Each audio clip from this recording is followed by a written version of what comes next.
Hello, everybody. Welcome to Toku Portal Podcast. I'm Ryan. Today, here is. Decade, King? and today we're talking about Uchuu Sentai KyuuRanger episode 23. So, first we get a recap from Spada, and then we open with Tsurugi, Spada, and Raptor. Tsurugi demands that Spada cooks him something after this mission is complete, which is kind of important. um, so, he basically wants to solve the mystery of how Donamage is still alive. And they arrive at a dark matter TV station. Then we cut back to Don Armage welcoming his vice shoguns again, and the first to deploy is Tetsu. Then we cut to Lucky recalling Tsurugi's words. Balance and Champ call in. We get a flashback of Eris slapping Balance and wishing she could talk to Lucky instead before running off. Balance actually has a hand-shaped bruise on his face. Lucky isn't actually interested in learning more about Tsurugi, however, so he kind of just blows him off for now. Raptor calls in and tells them to watch Dark Matter TV. Tsurugi interrupts the broadcast. They use Ho Station to boost the transmission to the whole galaxy.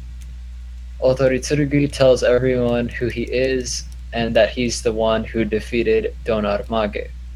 Lucky is shocked, because last episode he told Spot and Raptor, but not the rest of the Rangers. And then we get the opening. So, thoughts? I thought the bruise mark with Balance and Eris was kind of cute. It's nice to see that she's a recurring character and not just a one-off. And I did like that Tsurugi was thinking a little bit smarter this time around. Like, he's being a bit more creative with how he's gonna go about telling people his history. Albeit a basically stupid way to do it, because this was the biggest neon sign that says "Kill me now" I have ever seen in my life. Correct me if I'm wrong, though. But yeah, I thought it was a cute opening. Sorry, what's the biggest Kill Me Now sign you've ever seen? Tsurugi basically broadcasting to the entire freaking universe that this is who I am, come and kill me. Oh. I love how when Raptor's like, okay, so, tells the other ones, like, hey, check, the Dark Matter broadcast, and it cuts in, and Tsurugi just immediately kicks the announcer out of his chair.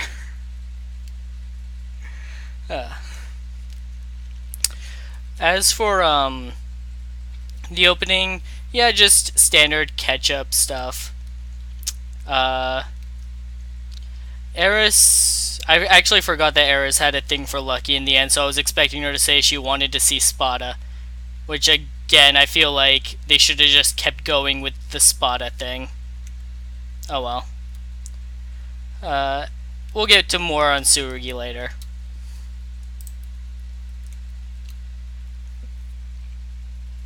Yep. One thing I did like about the opening is how much movie footage it had, which is kind of spoilers, but whatever. Just how awesome the movie looks. I mean, previous Sentai movies have been kind of just thrown in there for some more marketing crap. But this one actually looks pretty damn well produced and looks like it's going to have plenty of action and some plot to it. So What did you guys think? I actually didn't watch the opening this time around. I just skipped over it. It had movie footage.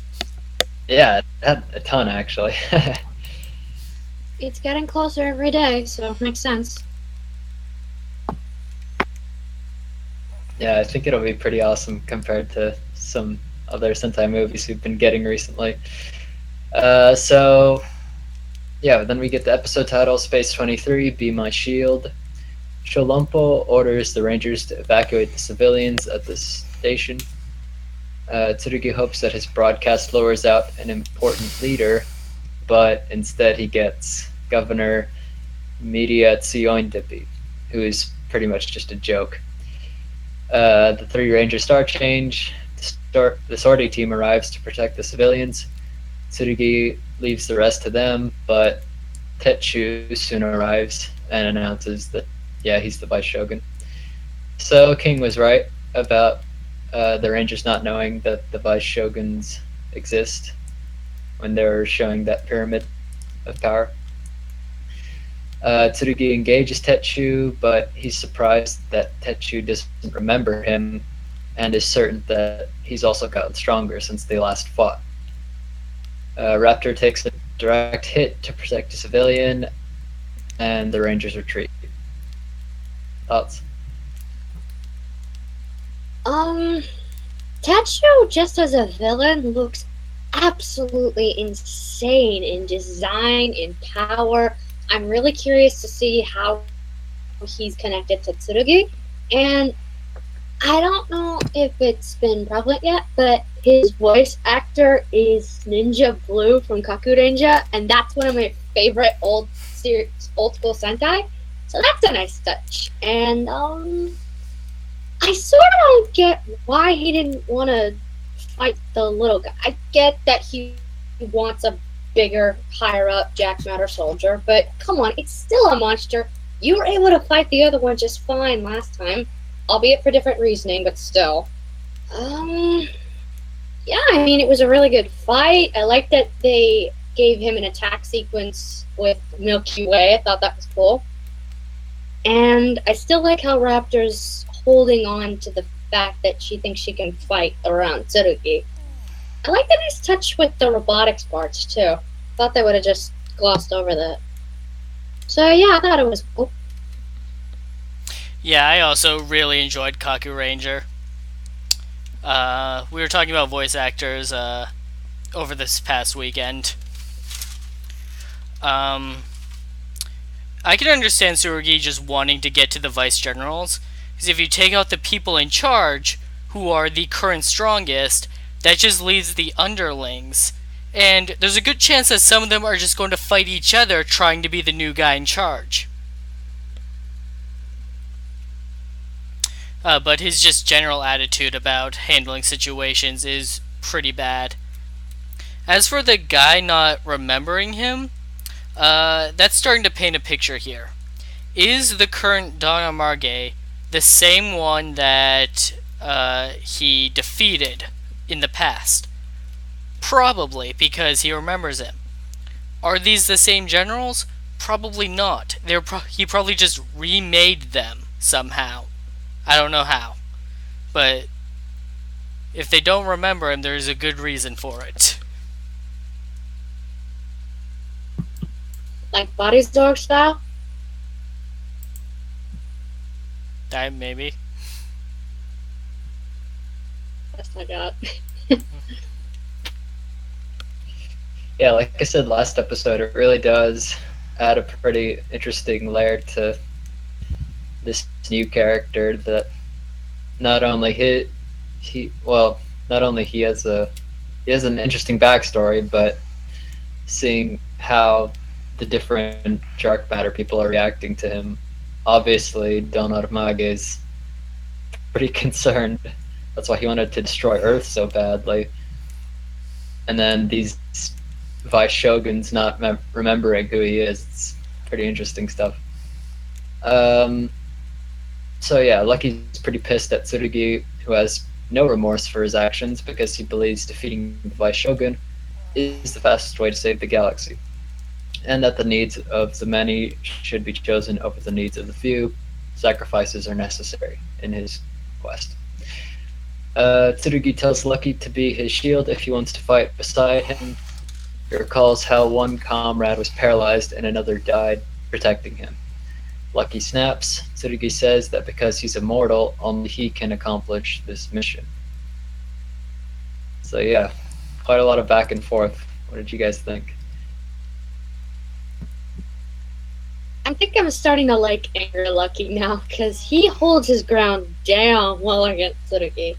And I do understand both sides. Like, again, there's trillions of lives that are being controlled by Jack Matter. So I can see how Tsurugi would think that the needs of the many over the needs of the few are necessary. But there's a difference between choosing many over few and trying to prevent the few from adding up into the more. You know what I mean? Like, it's okay to, if you can avoid casualties, why wouldn't you, right? If you have the power to do it, and if you keep ignoring the needs of the few, eventually it's going to add up to the needs of the more, because they'll just keep growing over time. And I am trying really hard to find the silver lining with this guy, because he just blatantly disregards life, and yet he claims to be a savior. Kind of contrasting a little bit here. But that could just be me. No, you're totally right, King. How can he be a savior if there's nobody left to save if he just keeps ignoring the people that he's supposed to be saving? Sure, you can't save everyone, but that's no excuse to just ignore the people actively in front of you. If he just keeps acting like this, there's literally going to be no one left for him to save. Especially if he keeps treating his comrades like shields. They're only there to just, I don't know, guard him and die in battle for him. If they don't die, then they can keep fighting. So if you maybe work together with them and don't just let them die for you, you might get more done. I don't know how this guy got so far under this mentality. I don't know how he saw so many lives lost and still thinks, yeah, that was worth it. What the fuck? Yeah, Beats the last hell out of me. episode. Yeah, last Sorry. episode I tried kind of giving him the benefit of the doubt because he did give Hami the Hercules Kyutama so she could, shut the valve and save the civilians. So I was like, maybe he's just being kind of dishonest. But no, pretty much it's obvious that immortality has kind of gotten to his head and he's gotten a bit jaded about lives because so many were lost, as we'll find out back in his original fight against dark matter.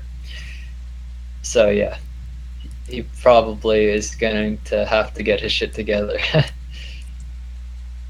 Zero says maybe he thinks he has to win, otherwise all the lives lost mean nothing. Yeah, that could definitely be it too. He's probably somewhere in the middle.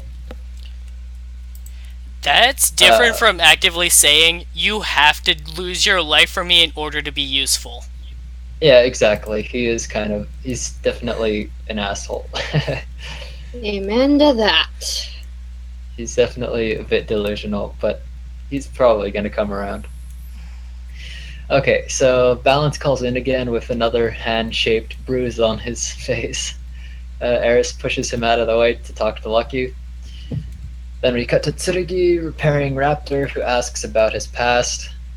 And then basically go back and forth. Eris tells the story of how, with his leadership, Tsurugi united the galaxy using his immortality, which he gained from the Ho Kyutama. He created a world without war using his time. So yeah, I guess he made the most of his immortality. However, dark matter interrupted that piece. Tsurugi, along with 88 warriors from each system, boarded the Argo ship to attack Donarmage. Orion was one of those warriors who actually survived the fight, but many died shielding Tsurugi. Finally, he gave up his immortality in a suicide attack to kill Donarmage, or so he thought. Or maybe he actually did, and this is an imposter. Who knows? Orion put Tsurugi in cold sleep because he may have foreseen Donarmage returning. Eris is sure that if the Rangers fight beside Tsurugi, Don Armage can be defeated permanently. But Lucky's still not fond of the idea of being a shield. Thoughts? Um, I like how he's basically grounded a little bit with his bragging, because we already know that all of the different KyuuRangers have different abilities, be it naturally or through their suits, like Raptor with her wings, Naga with his paralyzation, etc. So I like that Tsurugi bragging about how he's immortal and a god and all that. It's grounded because that's literally what he is at first. And Eris, I think, is easier to believe than Tsurugi, considering we've known her a little bit longer, not by much, but a little. So I like how everything he said is actually grounded. I'm a bit of a Disney nerd, so he reminds me a lot of Maui from Moana, minus the tattoo, of course, but still. So I liked his backstory. I liked how he basically had to give up what he was basically using to keep the world at peace in order to try again. And one thing I don't get is he keeps calling himself immortal when he knows well he isn't. So is he throwing him off about that on purpose? Or is he trying to hint towards, I used to be immortal, but I know what I'm doing now, so I might as well be? I don't really get that. So throw me a bone or something, but all in all, I think that was an interesting fight, and I think it was a little bit of a clarity moment for Tsurugi because he needed one, the jackass.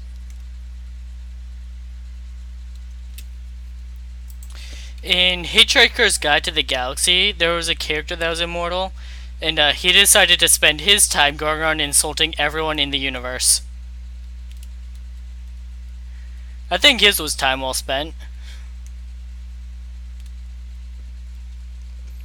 What else was I gonna say? Oh, Eris is easier to believe about what Ot- uh, Otori has done because she's impartial. Otori, anything he says could just be him bragging about himself. She has nothing to brag about, talking about him.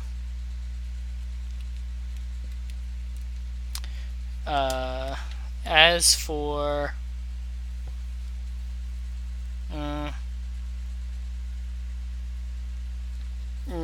the immortality thing, that's right. As for the immortality thing, I have no idea. Maybe he is still immortal, and I don't know why he would be. We don't even know how he gave it up defeating Don Margie in the first place. There's a lot of unanswered questions here. Yeah, I'm kind of thinking it's like kind of what the Sentai did before Gokaiger, kind of like that. Just putting his energy into some attack, but yeah, it definitely needs some explaining. And hopefully we get that. So let's see. Yeah, the Sortie team and Ho team intercept the rampaging governor. Lucky calls Tsurugi weak for failing to defeat Don Armage permanently, but he admits that he's not stronger than him. But he has comrades to help him, so Tsurugi shouldn't treat them like they're a shield. That they should work together to kick Don Armage's ass. The Ranger star change and roll call while fighting. It's kind of fun. And Tsurugi joins in. So, let's see. Yeah, I'll just go through the fight. Techu sends in a metal death worm. Lucky attacks with Tsurugi. And then Lucky Star plays in the background, which is pretty nice. The governor and the worm are defeated, but they both turn giant and are joined by the Robo. Sho, Kotaro, and Naga deploy in their Voyagers. Gigant Ho forms up in space. Still has the epicness of its transformation sequence is not worn off on me. I love it. The other Voyagers got that as well. And even Tsurugi is impressed when they all line up together.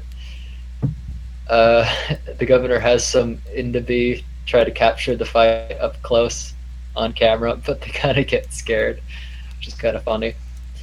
The governor is defeated. The Robo reverts to ship form and retreats. Raptor disconnects from Kureno's arm position and docks onto its back and flies up into the air so they can destroy the ship.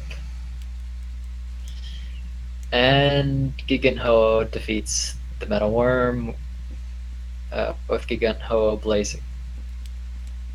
So yeah, Vashi was pretty upset about the whole needing wings to fly thing when your entire mech is a bunch of spaceships. I mean, at least the CGI was well done, but what did you guys think? I'm gonna try not to rant, but I understand the hate towards it. But we know it is possible to connect back there. We've just never seen her use it. So, again, I can see both sides on that. I like the triple mech fight. That was awesome. I forgot to touch on this. The fact that one of you guys might have actually combining old school and new school techniques, like with Gigant blazing, the swords are actually on fire, but the final attack is CGI. I thought that was a nice combo. Again, I really liked Lucky when he was fighting for his territory, because I like him when he's happy-go-lucky too. No, I did not mean that. But he's basically questioning Tsurugi's logics here, and for somebody who's been one of the strongest characters we've had from his intro, it's nice to see him getting challenged in that, because yeah, he fought with Spada and Raptor a little bit last week, and that was good, but they never really pushed it over the line of what you're doing isn't gonna work. Lucky does, and he proves that, yeah, I'm not as strong as you, but with them, I know I can be. So, like I said, nice touch on their part. I don't really have much else to say after that, really. The only justification I can give for the for Raptor's mech needing to go to fly onto its back to fly when they're ships in the first place that can already fly is that they're not in ship mode, and so their engines are probably not set up in a way to actually do that. That's the best justification I can give. Other than that, Lucky's chat with Otori, yeah, it was bound to happen. That's all that really needs to be said. King covered most of it.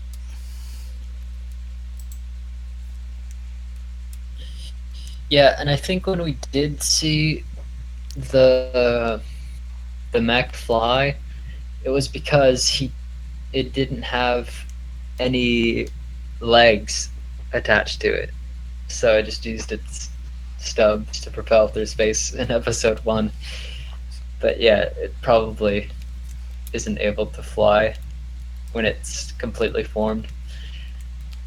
But anyways, so yeah, Balance and Champ return. Lucky acknowledges Tsurugi's strength, but he vows to never be his underling. So Spada serves Tsurugi some special curry, and Tsurugi loves it. And that's the end of the episode. Just ends on a lighthearted note. And surprisingly, we get the festival version of the ending song again. which is fun. What did you guys think of the final scene? I like that it ended on a more of a lighthearted note since last week we were left on a cliffhanger. So I'll take a I'll take a change. Um, Lucky vowing to not be his underling, I think, is a nice touch, a good ending note. We'll see how it goes from here. One thing I forgot to touch on was Stinger, because I know he's been really in and out a lot these past 2 weeks, and I have heard some complaints about that, but one, I see him not going as him being grounded for the whole Scorpio ordeal. No matter how it ended, he was going to get his punishment, let's be honest. And I think it's also a nice break, because obviously we've been getting a lot with Tsurugi and Lucky, Spada and Raptor, all those guys. Who knows, we might even get some more with everybody else. We'll have to wait and see. I love the festival scene, but I'm going to skip that because I've already shared my thoughts, so yeah, I really like the ending.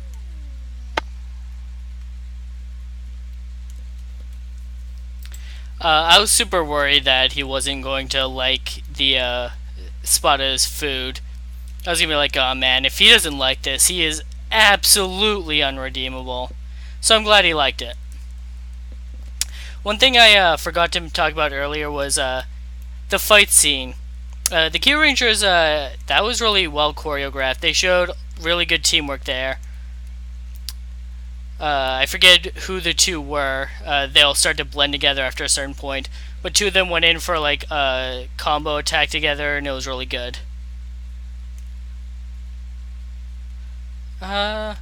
Overall, this was a pretty fine episode. It's nice to see that not everyone on this team is a likable character. Someone is just straight up an asshole. And that's his personality. That's his intended personality.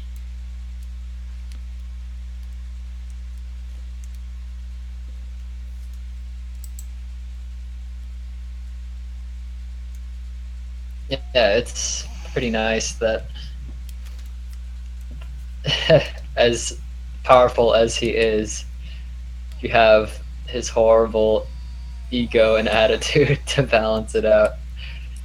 Uh, Definitely makes the dynamics more interesting. And I do like that not only are they introducing a new ranger, but they're also sticking him with two existing rangers and giving them more screen time.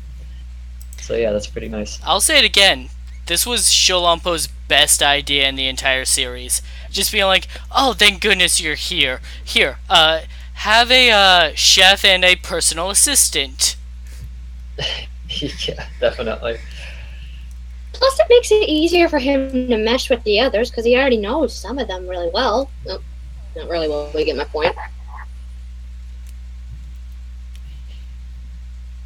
Yeah, but I think I've said everything I need to say about this episode. Any other final thoughts? Had a lot of fun. Can't wait for next week. Yeah, pretty much. I'm actually looking forward to more KyuuRanger.